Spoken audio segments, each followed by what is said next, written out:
आज हम लोग एक इम्पॉर्टेंट टॉपिक कवर करेंगे। करंट अफेयर का टॉपिक है बिपिन सिंह रावत का हेलीकॉप्टर क्रैश में निधन हो गया। इनके सहित कुल 13 लोगों का एक्सीडेंट हुआ, हेलीकॉप्टर क्रैश में मौत हो गई। तो इसमें ऐसे तो आपको पता चल गया होगा सारा कुछ, लेकिन हम लोग कुछ इम्पॉर्टेंट चीज़ें current affair point of view से वो देखेंगे, एग्जाम पॉइंट ऑफ व्यू से क्या इंपॉर्टेंट है। तो उस तरह से हम लोग ये टॉपिक को कवर करेंगे। तो Bipin Rawat India's top general CDS who died in helicopter crash. अब इसका कुछ जो है एक क्रोनोलॉजिकल इवेंट देख लेते हैं कि हुआ कहाँ पे। तो ये हुआ है तमिलनाडु में। तमिलनाडु में हुआ है किस रीजन में? ये नीलगिरी रीजन में। नीलगिरी तमिलनाडु में एक माउंटेनियस रीजन है, हिली रीजन है, बहुत खूबसूरत जगह है। तो उस वेस्टर्न घाट का हिस्सा है। तो वेस्टर्न घाट का ये हिस्सा है और ये नीलगिरी रीजन क्या है? ये तीनों मतलब आप समझ जाइए, ये फैला हुआ है, तीनों ट्राई जंक्शन पे है, तीनों स्टेट में, कर्नाटका, तमिलनाडु और केरल, तीनों स्टेट में फैला हुआ है नीलगिरी रीजन। ट्राई स्टेट पे, ट्राई जो पॉइंट है इन तीनों स्टेट्स का वहाँ पे है। तो ये बेसिक चीज़ को जानना ज़रूरी था। अब क्या होता क्या है कि जैसे जब इस तरह की कोई इंसिडेंट होता है और जिस रीजन में होता है तो फिर वो थोड़ा इम्पोर्टेंट हो जाता है, खासकर अगर कोई ज्योग्राफिकली अगर कोई इम्पोर्टेंट रीजन हो, जैसे कि वेस्टर्न घाट है, ये वेस्टर्न घाट में हुआ है। तो इसमें हम एक और चीज़ देख लेते हैं कि भाई हुआ कहाँ पे है। तो कुन्नूर एक जगह है, उसी के पास हुआ है। कुन्नूर के पास हुआ है। वो इंडियन एयरफोर्स का एक स्टेशन है सुलूर, वहाँ से एयरफोर्स उड़ा। उसके बाद कुछ ही किलोमीटर अभी था वेलिंगटन, वहाँ पे पहुँचने के थोड़े पहले ही 25-30 किलोमीटर पहले कुन्नूर में ये हेलीकॉप्टर क्रैश हुआ है। तो ये है बेसिक चीज़ें जो हमें जानना ज़रूरी था। अब क्या होता है कि जब इस तरह की मिसहैपनिंग होती है तो हमें कुछ चीज़ें और देखना पड़ता है कि भाई किस तरह का हम हेलीकॉप्टर यूज़ कर रहे थे, क्या है वो टेक्नोलॉजिकली इम्प्रूव्ड था या बहुत प्रिमिटिव टेक्नोलॉजी था, या कोई और प्रॉब्लम तो नहीं थी, कोई और मिस्टीरियस वजह। तो ये सब 2-3 चीज़ों पे हमें डिस्कस करेंगे आने वाले स्लाइड्स में। फिर जो है एक कुछ इनके बारे में, इनके अचीवमेंट, कुछ बेसिक्स देख लेते हैं, एक सरसरी डाल लेते हैं कि भाई क्या क्या इनका कैरियर और लाइफ के बारे में एक देख लेते हैं, क्रोनोलॉजी क्या क्या था। तो ये चीफ ऑफ डिफेंस थे, भारत के पहले चीफ ऑफ डिफेंस थे। 2020 जनवरी में बनाए गए, मतलब 31 दिसंबर 2019 को इनको शायद रिक्रूट किया गया था। जनवरी 2020 हर जगह दे रहा है। जनवरी 2020 में इनको चीफ ऑफ डिफेंस बनाया गया था। भारत का सीडीएस का जो पद क्रिएट किया गया उसके पहले सीडीएस थे कौन? ये रावत साहब। दूसरा 26 चीफ ऑफ आर्मी थे ये। इसके पहले ये क्या थे? आर्मी के चीफ थे। इसके पहले 26 चीफ ऑफ आर्मी थे। ये 2 चीज़ें जो इंपॉर्टेंट है इनके बारे में जानना जरूरी है वो है। बाकी एक और कुछ 2-3 चीज़ें और इम्पॉर्टेंट हैं ये कि ये किस जैसे कि होता क्या है, कई सारे रेजिमेंट है ना भारत में, ढेर सारे रेजिमेंट है, जैसे गोरखा रेजिमेंट है, गढ़वाल रेजिमेंट है, ऐसे ही मराठा है, जम्मू एंड कश्मीर है, बिहार रेजिमेंट है, जाट रेजिमेंट है, सिख रेजिमेंट है, ऐसे बड़े सारे रेजिमेंट है। तो ये किस रेजिमेंट से आते थे? तो ये जो है आते थे गोरखा रेजिमेंट से, गोरखा राइफल से आते थे वो। इससे गोरखा मतलब ये इंपॉर्टेंट क्यों है कि अब तक जो है 3 चीफ ऑफ द आर्मी जो है वो गोरखा रेजिमेंट से बने हैं। कौन थे? एक तो मानिक शाह, जो 1972 में जो इंडिया पाक वॉर हुआ था, इन्हीं के लीडरशिप में हुआ था। तो एक सैम मानिक शाह थे, दूसरा दलबीर सिंह सुहाग थे, तीसरा ये थे। तो 3 लोग हो चुके किससे? तो ये गोरखा राइफल से 3 हमारे आर्मी चीफ हो चुके हैं। दूसरी चीज़, एक और इम्पॉर्टेंट चीज़ देखते हैं कि सीडीएस के पद के बारे में थोड़ा जान लेते हैं कि किस तरह का पद होता है। तो सीडीएस का पद, चीफ ऑफ डिफेंस स्टाफ का पद अभी क्रिएट किया गया 2019-20 में। इसके पहले से इसकी मांग 1972 से ही होती रही है कि चीफ ऑफ डिफेंस स्टाफ का पद होना चाहिए। जो भी इम्पोर्टेंट कंट्रीज हैं, जो भी थोड़ा मिलिट्रीली स्ट्रांग है, वहाँ पे सीडीएस का पद होता है। जैसे कि यूएसए ले लीजिए, चाइना ले लीजिए, पाकिस्तान, मोर देन 70 कंट्रीज़ हैं जहाँ पे चीफ ऑफ डिफेंस पद है। लेकिन भारत में नहीं था। भारत में इसकी ज़रूरत बहुत पहले से लग रही थी, लेकिन हमारी लीडरशिप, जो पॉलिटिकल लीडरशिप है, उन्होंने इस तरह का डिसीजन नहीं लिया। उसके कुछ एक दो कारण हैं, वो हम देख लेते हैं कि CDS क्या होता है। चीफ ऑफ डिफेंस जो है एक ऐसा पद होता है जो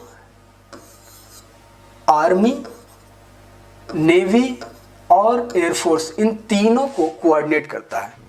या कई बार ऐसा मतलब आशंका रहती है लीडरशिप को, पॉलिटिकल लीडरशिप को, कि कई इन तीनों को कोऑर्डिनेट करने की वजह से कहीं ऐसा ना हो कि इनमें इतना सुप्रीम पावर आ जाए कि तख्ता पलट की संभावना बनी रहती है। तो यही वजह होता है कि जो कोई मतलब जो पॉलिटिकल लीडरशिप जो थोड़ा सेंसिटिव होते हैं लोग, तो उन लोग इस चीज़ को अवॉइड करते हैं कि कोई मिलिट्री का पावर जो है किसी एक बंदे में इतना नहीं होना चाहिए कि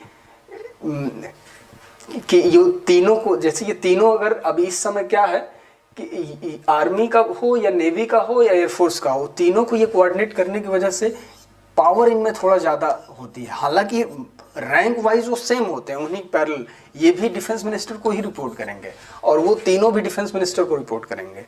लेकिन फिर भी एक डर रहता था पहले, लेकिन 2019-20 में इस पद को क्रिएट किया गया क्योंकि बहुत ज़रूरत थी। जैसे क्या हुआ अभी 99 के कारगिल वॉर में भी हुआ ये कि जैसे होता क्या है कि जैसे कोई वॉर चल रहा, आर्मी को अगर कभी ज़रूरत लगे कि हमको एयरफोर्स का कुछ चाहिए, तो अब वो डायरेक्टली एयरफोर्स के बंदे को या एयरफोर्स के ऑफिसर को नहीं कहेगा वो जानने के लिए, वो जाएगा डिफेंस मिनिस्टर को, डिफेंस मिनिस्टर फिर बोलेगा। तो ये सब चीज़ों में डिसीजन मेकिंग में एक टाइम लगता है और प्रॉपर डिसीजन मेकिंग नहीं हो पाती है।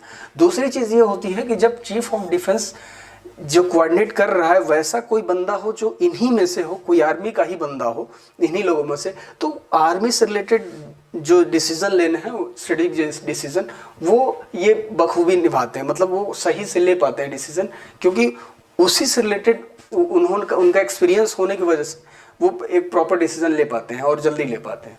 तो ये बहुत इंपॉर्टेंट है इसमें कि CDS के पद के लिए कि भाई इन्हीं में से कोई बंदा होता है तो डिसीजन मेकिंग एक अच्छा अनुभव इनका रहता है, और दूसरा कि कोऑर्डिनेशन में बहुत आसानी रहती है, कि कोऑर्डिनेट करना है, किसी को अगर ज़रूरत है तो तुरंत मतलब इन्हें सीधे मिनिस्ट्री तक नहीं जाना होगा, एग्जीक्यूशन आसान होगा, प्रॉपर होगा। तो कुछ ये वजह होती है जिस CDS के पद की ज़रूरत होती है। बाकी क्या है, इनको सबसे ज़्यादा जो हाई एल्टीट्यूड वॉर रीजन होता है वहाँ का बहुत इनको अनुभव प्राप्त था, इसीलिए इनका मतलब जाना सब लोगों को बहुत खल रहा है, इसलिए क्योंकि अभी हमारा चाइना से स्टैंड ऑफ चल रहा है, पाकिस्तान से भी प्रॉब्लम चलता ही रहता है, और उन सब चीज़ों का इनको बहुत अच्छा अनुभव था कि जो कश्मीर के रीजन का या नॉर्थ ईस्ट में जो म्यांमार और अरुणाचल बॉर्डर पे इंडिया म्यांमार बॉर्डर पे एक बार जो सर्जिकल स्ट्राइक था उसमें इनका की रोल था, फिर जो उरी में जो हुआ उसमें इनका की रोल था। तो कई सारे इस तरह के ऑपरेशंस का इनका बहुत अच्छा अनुभव रहा है, खासकर हाई एल्टीट्यूड जो पहाड़ी एरिया वाले युद्ध होते हैं उसमें। तो ये सब चीज़ें में इनका बहुत अनुभव था, और इसका सारा एडवांटेज हमको डोकलांग वैली में जो स्टैंड ऑफ चल रहा था उसमें हमको मिला। फिर अभी जो कई तरह के सर्जिकल स्ट्राइक जो हुए थे उसमें भी इनका सभी में एक की रोल रहा है। एक और चीज़ कि ये जहाँ जा रहे थे यही वेलिंगटन कॉलेज के ही ये क्या थे, पूर्व छात्र थे। तो ये चीज़ें हैं कुछ बेसिक जो इनके बारे में जानना ज़रूरी था। बाकी अब हम ये देख लेते हैं कि जो हेलीकॉप्टर क्रैश किया, ये बहुत इम्पोर्टेंट ये हो जाता है न्यूज़, इसलिए कि ये जो हेलीकॉप्टर है ये अगर हमारे प्राइम मिनिस्टर को जाना हुआ या प्रेसिडेंट को जाना हुआ तो ये वही हेलीकॉप्टर यूज़ करते हैं, वो ये इतना इम्पोर्टेंट हमारे डिफेंस का ये टूल है।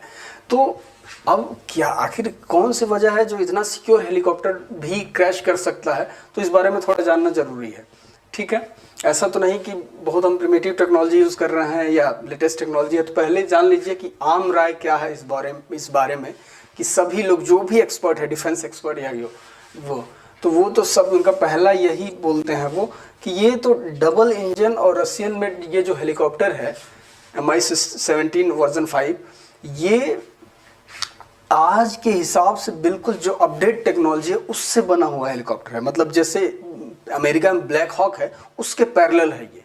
तो इसके टेक्नोलॉजी और इसके मतलब सोफिस्टिकेशन को लेकर के कोई भी अभी इस समय तक तो कोई क्वेश्चन मार्क नहीं कर रहा है। पहली बात ये जान लीजिए। दूसरा हम कुछ चीज़ें और देख लेते हैं कि क्या है क्या इस बारे में कि प्रोडक्शन एंड हिस्ट्री क्या है। तो ये हम अब तक तो सब लोग जान गए हैं, लेकिन फिर भी हम देख लेते हैं। ये रशियन मेड है। हमारा ज़्यादा से ज़्यादा जो डिफेंस का जो डील है वो हमें पता है कि ज़्यादा से ज़्यादा रसिया से होता है। तो रसियन मेड है ये पहली चीज़। और इसका सबसे इम्पॉर्टेंट जो फीचर है ये बहुत वर्सेटाइल है। वर्सेटाइल मतलब मल्टीपर्पज़ यूज, कि कई तरह के काम ये कर सकता है। जैसे कि अगर किसी को जाना हुआ आना उसके लिए तो ये है ही कॉमन। बाकी क्या है, कोई इस तरह का रेस्क्यू ऑपरेशन हुआ वहाँ पे यूज़ किया जा सकता है। बहुत हाई एल्टीट्यूड है, 5000 किलोमीटर तक, सॉरी 5 किलोमीटर तक, मतलब 5000 मीटर तक ये हाई एल्टीट्यूड तक उड़ सकता है। वन टाइम फ्लाई जो है वो करीब है 500 to 600 किलोमीटर एक बार में, ये इतने देर तक फ्लाई कर सकता है। हेलीकॉप्टर के पॉइंट ऑफ व्यू से ये बहुत ज़्यादा होता है, 500-600 किलोमीटर। दूसरा इसकी स्पीड है more than 250 kilometre per hour. 250 kilometre per hour की स्पीड चॉपर्स की स्पीड के हिसाब से बहुत ज़्यादा है। तो ये बेसिक कुछ हैं जो हमें जानना है कि ये जो इतना मल्टीपर्पज़ इसके लिए ये मतलब ये हेलीकॉप्टर है, इसकी वजह से सिर्फ भारत में ही नहीं बहुत सारे कंट्रीज इसको यूज़ करते हैं। दूसरी चीज़ ये है कि इसमें जो इसका कॉकपिट मतलब एवियोनिक्स मतलब ये हुआ कि टेक्नोलॉजी हम किस तरह का यूज़ कर रहे हैं। तो बिल्कुल ये स्टेट ऑफ द आर्ट बोलते हैं, मतलब कि टॉप टेक्नोलॉजी जो आज के हिसाब से जो बिल्कुल बेस्ट टेक्नोलॉजी है वो हम यूज़ करते हैं ये हेलीकॉप्टर में बनाने के लिए। दूसरा एनवीडी नाइट विजन डिवाइसेस हो गया, नेविगेशन हो गया, ऑटो पायलट सिस्टम, ये सारी चीज़ें इस हेलीकॉप्टर में मौजूद हैं। दूसरा एक और इम्पॉर्टेंट चीज़ है कि वेपन सिस्टम। जब भी डिफेंस की बात होगी तो भाई वेपन तो उसमें बहुत इंपॉर्टेंट चीज़ होगी। तो वेपन से रिलेटेड है कि भाई इसको कोई भी वेपन जैसे कि मिसाइल हो गया, S8 रॉकेट को भी इसमें इंस्टॉल किया जा सकता है। मशीन गन हो गए, different type of machine gun हो गए, वो सारा ट्रूप्स को ड्रॉप करने के लिए तो यूज़ किया ही जाता है। और मोर देन 36 से ज़्यादा आर्मी को मतलब मिलिट्री आर्मी को ये ट्रूप्स को एक जगह से दूसरी जगह तक ले जाने में कारगर है। जैसे कि चॉपर तो नॉर्मली आप देखते हैं 3 से 4 लोग आते हैं, 36 लोग तो बहुत ज़्यादा होते हैं। तो ये सब की वजह से ये बहुत ज़्यादा पूरी दुनिया में इसको बहुत ज़्यादा यूज़ किया जाता है। तो ये हो गया कुछ बेसिक चीज़ें जो इस हेलीकॉप्टर के बारे में हमें जानना ज़रूरी था कि भाई MI सीरीज़ का 17 वर्जन 5 हेलीकॉप्टर है, जो कि आज के हिसाब से जो बिल्कुल टॉप टेक्नोलॉजी होती है उससे बना हुआ है। दूसरा ये जैसे ब्लैक हॉल अमेरिका का है, बिल्कुल उसी के पैरेलल ये भी है। एक और चीज़ देख लेते हैं कि किसी भी कोई भी, चाहे वो फ्लाइट हो, चाहे एरोप्लेन हो या चॉपर हेलीकॉप्टर हो, डिफेंस का हो या प्राइवेट हो, किसी भी तरह हो, सभी में एक चीज़ आप सुनेंगे, ब्लैक बॉक्स का यूज़ होता है। आप देखते हैं ये होता क्या है। What is a black box? The device that can solve the mystery behind Bipin Rawat helicopter crash. ठीक है ना। तो आप कभी भी देखेंगे न्यूज़ में सुनते होंगे कि कभी भी कोई एक्सीडेंट हुआ किसी भी प्लेन का या कोई भी हेलीकॉप्टर का, तो सबसे पहले बात होती है भाई क्या हुआ, ब्लैक बॉक्स रिसीव हुआ, मिला। तो ये होता क्या है ये हम देख लेते हैं। तो देखिए ब्लैक बॉक्स क्या होता है, एक तरह का इलेक्ट्रॉनिक डिवाइस होता है। एक इलेक्ट्रॉनिक डिवाइस होता है जो कि 88 बहुत ही इंपॉर्टेंट पैरामीटर्स को रिकॉर्ड करता है। हम इनफॉर्मली ब्लैक बॉक्स बोलते हैं, इसको फॉर्मली कहा जाता है फ्लाइट डेटा रिकॉर्डर। फ्लाइट में क्या हो रहा है, जब भी फ्लाइट उड़ता है, ऑन द वे होता है, तो ये ऑन रहता है, उसमें क्या रिकॉर्ड हो रहा है सारी चीज़ों को रिकॉर्ड करता है। तो क्या चीज़ें रिकॉर्ड, 88 बहुत इंपॉर्टेंट पैरामीटर्स को रिकॉर्ड करता है। जैसे कि एयर स्पीड क्या है, हाइट क्या है, एल्टीट्यूड क्या है, कॉकपिट में किस तरह का कन्वर्सेशन हो रहा है, वो सब चीज़ों को भी रिकॉर्ड करता है। और एयर प्रेशर क्या है उस समय एक्सीडेंट के टाइम में, या ड्यूरेशन में, उस ड्यूरेशन में जब तक वो उड़ रहा था तब तक उस ड्यूरेशन में क्या था एयर प्रेशर, ये सबको वो रिकॉर्ड करता है। अब इसका यूज़ होता है, ये सारे जो डेटा को रिकॉर्ड करता है, ये सारे यूज़ कर सकते हैं हम रिट्रीव करने के लिए कि क्या चीज़ें हुई होंगी, ये हम जानने के लिए, इससे संभावना रहती है जानने की कि भाई किस तरह का एनवायरनमेंट में ये एक्सीडेंट हुआ है, तो आगे से बचने के लिए वैसा एनवायरनमेंट, या और भी चीज़ें पता करने के लिए भाई क्या वजह रही है एक्सीडेंट की। तो उसके लिए हम ब्लैक बॉक्स हर एक फ्लाइट में इंस्टॉल होता है, पहली चीज़। दूसरा चीज़, आपको ये लग सकता है कि ये जब ब्लास्ट होगा तो ये नहीं टूटेगा, तो ऐसा, ये इस तरह की टेक्नोलॉजीज बनाया जाता है, ये पूरा इतना टेस्टेड होता है कि मतलब बड़ा से बड़ा ब्लास्ट हो लेकिन इसको कुछ नहीं होता है। मतलब ये ऐसे बनाया जाता है कि इसको अब रिट्रीव होने के बाद इससे डेटा रिट्रीव करने में महीनों लग जाते हैं। तो इस तरह की टेक्नोलॉजी यूज़ की जाती है कि किसी भी तरह के ब्लास्ट का इस पर कोई इफेक्ट नहीं होता है, पहली चीज़। फिर जो है एक और चीज़ देख लीजिए कि ये देख रहे होंगे आप, ऑरेंज कलर का होता है, ये जो है ऑरेंज कलर का होता है ताकि विजिबिलिटी ज़्यादा हो। जैसे ऑरेंज कलर का वेवलेंथ ज़्यादा होता है ना, तो दूर से दिखे, कहीं भी दिख जाए, मिल जाए, रिट्रीव करने में आसानी रहे। तो ये रिट्रीव हो चुका है, मतलब इसको हमने खोज लिया है, ब्लैक बॉक्स मिल गया है। अब इसको, इसके डेटा को, जो रिकॉर्डर है, इसको डिकोड करने के बाद कुछ चीज़ें पता लगेंगी कि भाई वजह क्या रही एक्सीडेंट की। ठीक है, तो ये बेसिक चीज़ है, ब्लैक बॉक्स के बारे में हमने जाना। अब दूसरा एक और इम्पॉर्टेंट चीज़ इसमें देख लेते हैं कि भाई ये जो हुआ है इसकी वजह से कुछ माहौल बना है जिसमें अलग अलग तरह की लोग बातें कर रहे हैं, कयास लगा रहे हैं भाई क्या हुआ, क्यों हुआ। तो अब उसी से संबंधित हम कुछ चीज़ें देख लेते हैं कि a few important views about the incident. देखिए एक दो चीज़ें इसमें जो हम डिस्कस करने वाले हैं, कुछ चीज़ें इसके पहले जान लेते हैं। पहला चीज़ की एक है ब्रह्मचलानी। तो ये जो है, जब भी किसी को कुछ एक्सटर्नल अफेयर्स से रिलेटेड या कुछ भी स्ट्रेटजिक बातें, मतलब कोई अपनी राय बनानी होती है, कोई भी मतलब ग्लोबल अफेयर्स के बारे में, तो लोग ब्रह्मचलानी को जरूर पढ़ते हैं या देखते हैं या सुनते हैं, जो भी। तो ये इस तरह के ज्ञानी आदमी हैं। तो अब क्या हुआ, इन्होंने एक ट्वीट किया, यहाँ पे एक ट्वीट किया, ठीक है, एक ट्वीट किया। इस ट्वीट पे चाइना ने कुछ रिएक्ट किया, उसी के बारे में हम बात करने वाले हैं। तो इन्होंने एक ट्वीट किया, ठीक है। तो चाइना आपको पता है कि चाइना का एक अखबार है ग्लोबल टाइम्स। क्या नाम है? Global times. तो चाइना का अखबार कहना ठीक नहीं है, ये है वहाँ का जो चाइना कम्युनिस्ट पार्टी है उसका माउथ पीस है। माउथ पीस मतलब क्या हुआ? मुखपत्र। जैसे कि सामना हो गया शिवसेना का मुखपत्र, पांचजन्य हो गया आरएसएस का मुखपत्र, वैसे ही वहाँ के कम्युनिस्ट पार्टी का क्या है, वो मुखपत्र है, तो माउथ पीस है। तो उसने अपना एक, इनके जो ट्वीट किया ब्रह्मचलानी ने, उस पर कुछ कमेंट किया। तो ये ट्वीट किया और ये इसी बारे में हम बात करने वाले हैं। तो इन्होंने क्या किया, एक ट्वीट किया। वो ट्वीट ये किया, मैं बता देता हूँ ऐसे क्या हुआ। 2020 में जैसे हमारे चीफ ऑफ डिफेंस स्टाफ की मृत्यु हुई है हेलीकॉप्टर क्रैश में, 2020 में जस्ट एक साल पहले ताइवान के चीफ ऑफ डिफेंस के साथ 6 लोगों की, मतलब 6-7 लोगों की हेलीकॉप्टर क्रैश में ही मौत हुई। वो भी क्या, कौन सा हेलीकॉप्टर के था?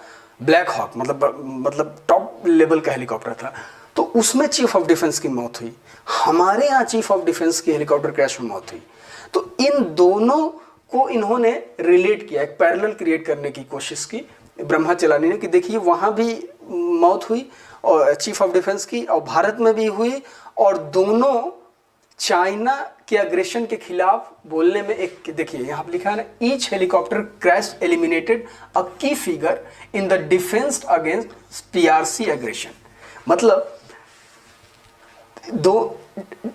दोनों क्रैश में 2 इंपॉर्टेंट लोग मरे, जो कि एक बहुत की फिगर थे रिपब्लिक ऑफ चाइना में के, जो पीपल्स रिपब्लिक ऑफ चाइना है उसके एग्रेशन के अगेंस्ट बहुत ही इंपॉर्टेंट की फिगर जो थे, वो दोनों लोग एलिमिनेट हो गई। क्या कोइंसिडेंट है, बस इसी इत्तेफाक को उन्होंने हाईलाइट किया। अब एक चीज़ और जान लीजिए, ताइवान का चाइना से रिलेशन जान लीजिए। ताइवान का चाइना से रिलेशन, मतलब अगर ऐसे बताना हो तो बस ऐसा समझिए जैसे इंडिया और पाकिस्तान। ये एनालॉगी बिल्कुल सही नहीं है, लेकिन बस दुश्मनी के हिसाब से बस ऐसा समझ लीजिए कि इंडिया एंड पाकिस्तान। तो अब ये और जो हमारे राउत साहब हैं, इन दोनों की मृत्यु को उन्होंने एक पैरेलल क्रिएट किया। अब इस चीज़ पे चाइना के ग्लोबल टाइम्स में रिएक्ट किया। क्या रिएक्ट किया कि उन्होंने ये कहा कि जो भारत के स्ट्रेटेजिक एक्सपर्ट हैं, उनका कहना है view is like suspecting the US played a role in the crash. अब इससे इन्होंने ये निकाला कि भाई यूनाइटेड स्टेट्स ऑफ अमेरिका ने कुछ इसमें की रोल प्ले किया इस एक्सीडेंट में, कोई मिस्ट्री। तो ये मतलब ग्लोबल टाइम्स का ये कहना है कि ऐसा, इससे इन्होंने ये ड्रॉ किया। तो उसके बाद इन्होंने ब्रह्माचलानी ने फिर ट्वीट किया कि ये क्या बकवास है इस तरह का, मतलब कहाँ से मतलब ये इस तरह की थॉट ग्लोबल टाइम्स ही लिख सकता है, क्योंकि यहाँ से तो साफ ये दिख रहा है ना कि हम चाइना को ब्लेम कर रहे हैं। तो इसमें इसने कहा पता नहीं कहाँ से यूएस का एंगल ला दिया, एक चीज़। दूसरी चीज़ ये, उसका जो कहने का मतलब था ग्लोबल टाइम्स का, होता क्या, भारत और रसिया का, इंडिया और रसिया का क्या है, डिफेंस डील हुआ है S-400 का। और हमेशा हमारा डिफेंस डील रसिया से काफ़ी होता रहता है, बहुत अच्छा डील होता रहता है। तो वो डील को, इसके कहने का मतलब ये डील इंडिया रसिया का ना हो, इसलिए यूनाइटेड स्टेट्स ने ऐसा हमारे यहाँ कुछ डिफेंस में कुछ कराया है ताकि आप उनसे ना खरीदें, उनका अच्छा क्वालिटी का नहीं है, इस तरह का मतलब एजेंडा पुश करने की कोशिश किया। किसने? ग्लोबल टाइम्स ने।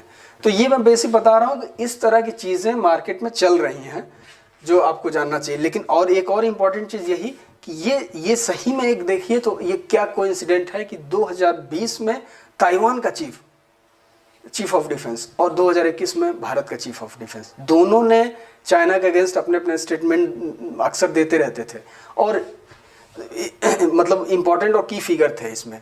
तो ये एक हैपनिंग है जो हुआ है, जो आपको न्यूज़ में फॉलो करना चाहिए, थोड़ा भी इससे रिलेटेड कुछ चीज़ें जानना है तो ये हुआ है एक इम्पॉर्टेंट हैपनिंग इससे रिलेटेड। दूसरा कि ग्लोबली लोगों ने कैसे रिएक्ट किया, तो देखिए भाई ग्लोबली तो इतना रिएक्शन आया है कि इसमें मेरे 2-3-4 स्लाइड तो इसी में चले जाते हैं। तो कुछ मैंने बस इम्पोर्टेंट ले लिया है कि हुआ क्या कि जैसे हमारे ये मतलब जो सीडीएस थे, इनके टाइम में हमारे देश का जो मिलिट्री एंगेजमेंट था बाकी और कंट्रीज़ के साथ, यूनाइटेड स्टेट्स ऑफ अमेरिका हो गया या और जो भी कंट्रीज़ है, बहुत सारे कंट्रीज, उनसे बहुत मिलिट्री एंगेजमेंट बहुत बड़ा है।